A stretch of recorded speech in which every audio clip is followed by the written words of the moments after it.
तो इस पार्टी के समय में जो इनका 15 साल का शासनकाल रहा है लालू पीरियड का ना, उस शासनकाल को याद करके उस जमाने के लोग आज भी सिहर जाते हैं। उस समय का जो समय था वो किस तरह से लोगों ने गुजारा है, कितनी डरात्मक छवि थी, और लोग कितना शाम ढलते ही लोग घर लौट आते थे। आपको याद होगा उस समय में अपहरण उद्योग हो गया था, और आपको ये भी याद होगा कि शोरूम से गाड़ियां उठा ली जाती थी, किसी बड़े बड़े आईएएस अधिकारी को पीट दिया जाता था। इतनी घटनाएं उस समय की घटी है कि आज भी लोग आरजेडी का शासन के नाम पर ही सिर उठते हैं। एक बात हम आपसे कहना चाहेंगे कि नीतीश कुमार का जो चुनावी समीक्षा, चुनावी रणनीति है ना, उसमें सबसे बड़ी बात है कि आरजेडी को जहां माई समीकरण पर भरोसा है, वहां नीतीश कुमार ओबीसी के एक बहुत बड़े समूह को लीड करते हैं, प्लस फॉरवर्ड का उनको वोट बीजेपी के कारण मिल जाता है। तो ये जो समीकरण जो होता है ना, इस समीकरण के कारण वो पक्ष में आ जाते हैं। लेकिन इस बार एक नया चीज का जो उभार पिछले 2 साल से जन स्वराज के प्रशांत किशोर जी कर रहे हैं, जो बहुत बड़े रणनीतिकार है, इसमें कहीं कोई विवाद नहीं हो सकता है। वो रणनीति बनाने में मास्टर है, और ये भी सही है कि जहां जहां उन्होंने रणनीति बनाई और जिसके लिए रणनीति बनाई, वो सब लोग सत्ता के सर्वोच्च पड़ गए, चाहे वो ममता बनर्जी हो, चाहे नरेंद्र मोदी हो, चाहे नीतीश कुमार हो। यहाँ पर मेरे साथ प्रेमचंद झा जी, जो कि वरिष्ठ पत्रकार हैं, मौजूद हैं, और इनसे हम बातचीत करते हैं कि अभी जो है बिहार की राजनीतिक स्थिति जो है इनको कैसी दिख रही है।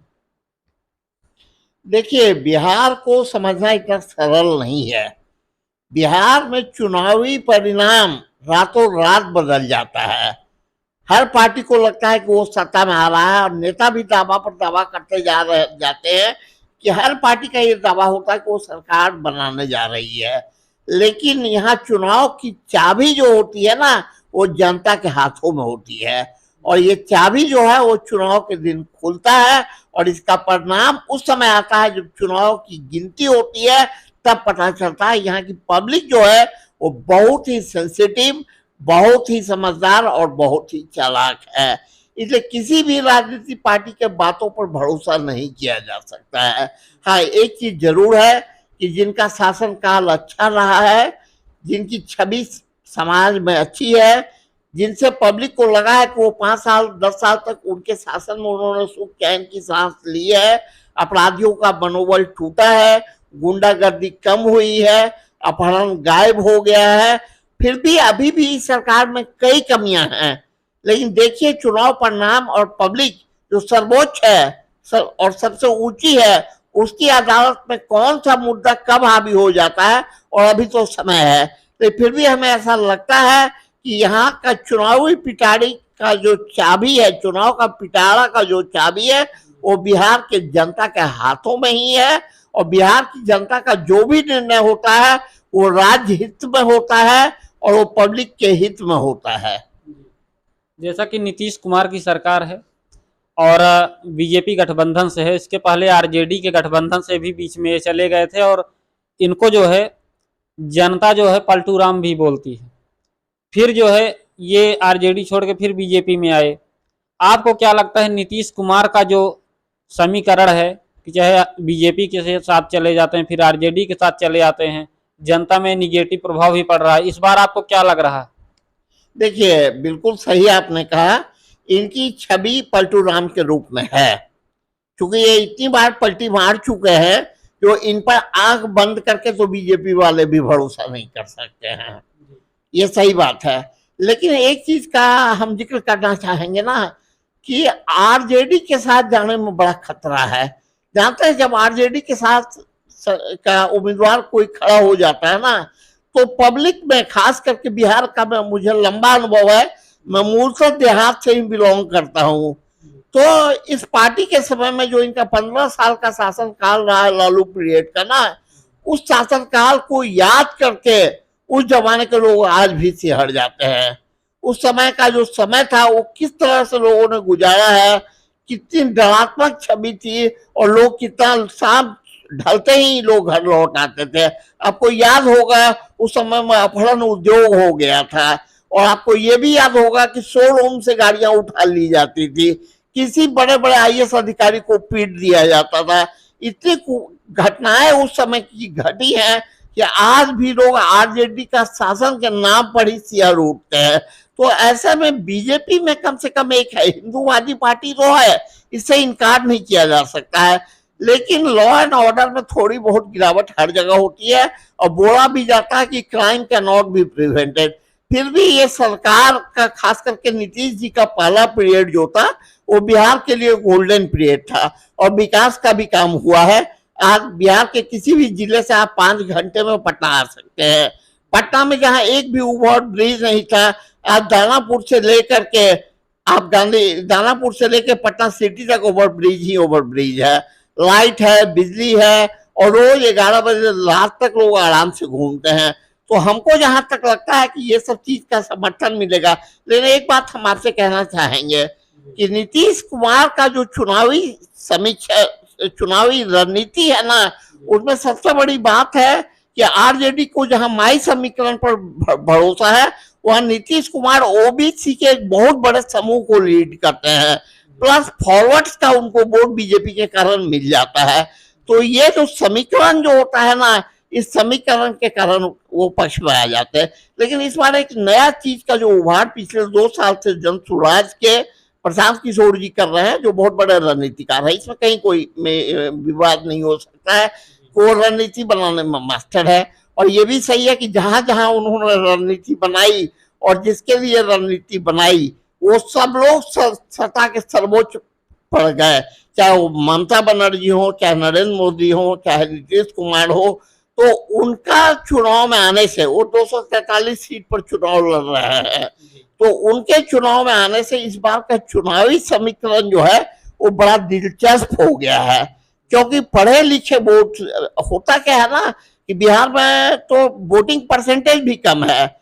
जो आईएएस हैं, जो आईपीएस हैं, जो हाईली क्वालिफाइड प्रोफेसर हैं, डॉक्टर्स हैं, वो वोट देने ही नहीं जाते हैं। उनको लगता है कि ये सांपनाथ बनाम नागनाथ में से हम किसको चुने, हम वोट नहीं देंगे। तो जन स्वराज की पार्टी आ जाने से जो है ना, एक पढ़ा लिखा का बड़ा तबका जो है, इंटेलेक्चुअल्स का जो बड़ा तबका है, वो वोटिंग इस बार करेगा और उसका वोटिंग जो है वो चुनावी परिणाम को प्रभावित करेगा ही करेगा। तो अभी 8 महीने लगभग बचे हैं चुनाव होने में। आपको क्या लगता है कि आचार संहिता लगने के पहले सरकार जो है जितने काम की है अभी तक, आपको क्या लगता है पर्याप्त काम किया है ग्रामीण क्षेत्र में? पर्याप्त काम तो हुआ है, लेकिन होता क्या है ना कि हम संतुष्ट नहीं हो पाते हैं।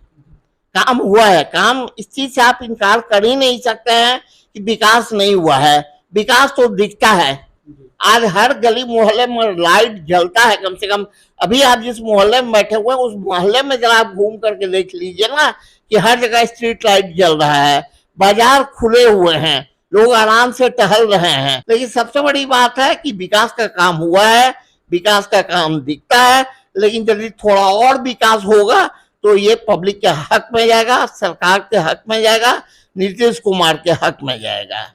बिहार का सबसे बड़ा मुद्दा आपको क्या लग रहा है जो इस बार चुनाव को प्रभावित कर सकता है? देखिए, 2 मुद्दा बहुत बड़ा है बिहार में। एक तो सबसे बड़ा मुद्दा बेरोजगारी है यहाँ, और दूसरा शिक्षा और स्वास्थ्य है। ये 3 मुद्दा में हम पिछड़े हुए हैं। आज भी बिहार से खुलने वाली ट्रेनों को आप देखिएगा ना, तो बिहार से हम मजदूर का सप्लायर बन के रह गए हैं। बिहार में आपको तमिलनाडु का वर्कर नहीं दिखेगा, सिक्किम का वर्कर नहीं दिखेगा, बम्बई का वर्कर, महाराष्ट्र का वर्कर नहीं दिखेगा, लेकिन बिहारी वर्कर, बिहारी मजदूर आपको इंडिया के हर हिस्से में पाया जाएगा।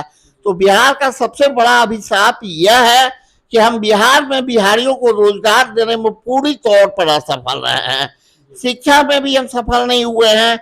जहाँ और जगह डिग्री टाइम पर मिल जाता है, हमें एक डिग्री देने में 5-5 साल लग जाता है। स्वास्थ्य सेवा में हमारा सुधार हुआ है, लेकिन आज भी हमारे यहाँ गरीबों को सहज स्वास्थ्य सेवा उपलब्ध नहीं है। स्वास्थ्य, शिक्षा पर हम थोड़ा पिछड़ रहे हैं। इसका जिम्मेदार आप किसको मानते हैं? सरकार को मानते हैं, बिल्कुल सरकार को माना जाएगा ना। जब बोला जाता है कि ताली जब आप लीजिएगा तो गाली कौन लेगा, गाली भी तो आपको ही मिलेगा ना। ताली तो आप बजवा ही रहे हैं ना। आपने इतना पुल बनाया, पुलिया बनाया, सड़क बनवाया, सब कुछ किया है, लेकिन बाकी जो कमियां रह गई है, मजदूरों का पलायन बहुत बड़ा समस्या है। आज भी बिहार एग्रीकल्चर स्टेट बन के रह गया, इंडस्ट्री यहाँ पनप नहीं पाया है। तो ये सब कमी की जिम्मेवारी तो सरकार को लेनी ही होगी। जैसा कि अभी आपने इतना कमियां गिनाई सरकार की, आपको क्या लगता है कि ये जो है प्रभावित करेगा, नीतीश कुमार का कोई विकल्प बनेगा या फिर नीतीश कुमार फिर से? देखिए, हमको यहाँ तक मेरा अपना 52 साल का अनुभव है इस फील्ड का, तो हमको ऐसा लगता है कि पब्लिक जो है वोट जो भी करे, यहाँ बिहार का बताना कि बिहार में वोट और बेटी जाति देख के दिया जाता है। ये बिहार की मैंने कह लीजिए कि बिहार का इतिहास यही रहा है कि बिहार में बेटी और वोट लोग अपनी जाति को देते हैं, लेकिन फिर भी इसमें कुछ बदलाव तो आया ही आया है। रही बात गठबंधन सरकार की, तो जहां उधर से तेजस्वी चेहरा रहेंगे, इधर से नीतीश को ही चेहरा बनाया जाएगा। और अभी का जो दौर चल रहा है और जैसी सफलताएं महाराष्ट्र में मिली है, हरियाणा में मिली है, झारखंड में पराजय बस हुआ है, लेकिन हमको ऐसा लगता है कि नीतीश कुमार के चेहरे पर एक बार एनडीए फिर पार लग ही जाएगी।